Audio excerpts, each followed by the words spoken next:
Janata garage సినిమాతో ఎన్టీఆర్ స్థాయి అమాంతం పెరిగిపోయింది. కొరటాల శివ దర్శకత్వంలో వచ్చిన ఆ మూవీ 135 కోట్లు వసూలు చేయడంతో తారక్ స్టామినా ఏమిటో అందరికీ తెలిసొచ్చింది. అందుకే బాబీ దర్శకత్వంలో తెరకెక్కుతున్న జై లవకుశ థియేటర్ హక్కులను సొంతం చేసుకోవాలని 85 కోట్లు ఆఫర్ చేశారు. అయినా నిర్మాత కళ్యాణ్ రామ్ సున్నితంగా తిరస్కరించారు. ఎన్టీఆర్ సినిమాలకు బుల్లితెరపైన కూడా మంచి రేటింగ్స్ వస్తున్నాయి.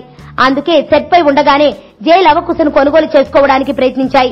అందులో ఓ తెలుగు ఛానల్ వాళ్లు అత్యధికంగా 14 కోట్లు ఇవ్వడానికి ముందుకు రావడంతో నిర్మాత ఓకే చెప్పారు. ఫస్ట్ లుక్ కూడా రాకముందే శాటిలైట్ హక్కులు అమ్ముడుపోవడం చూస్తుంటే ఈ మూవీపై ఎంత క్రేజ్ ఉందో అర్థమవుతోంది. ఎన్టీఆర్ తొలిసారి త్రిపాత్రాభినయం చేస్తున్న జై లవకుశ ఫస్ట్ లుక్ ఈ నెల 20న రిలీజ్ అవుతుంది.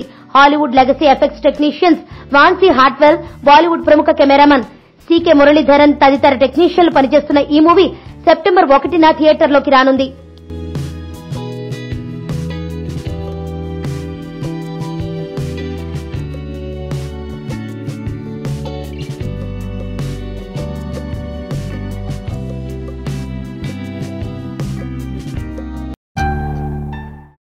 నా పేరు ధనుష్ రిషి. అందరూ ముద్దుగా దరి దరి అని పిలుస్తుంటారు. దేవుడికి నా పైన ఉన్న క్లారిటీ, నా బ్యాడ్ లక్ ఉన్న గ్రావిటీ నాకు చిన్నప్పుడే అర్థమైంది.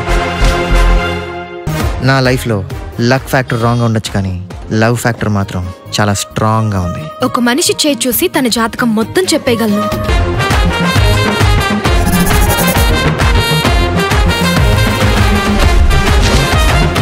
Coming soon.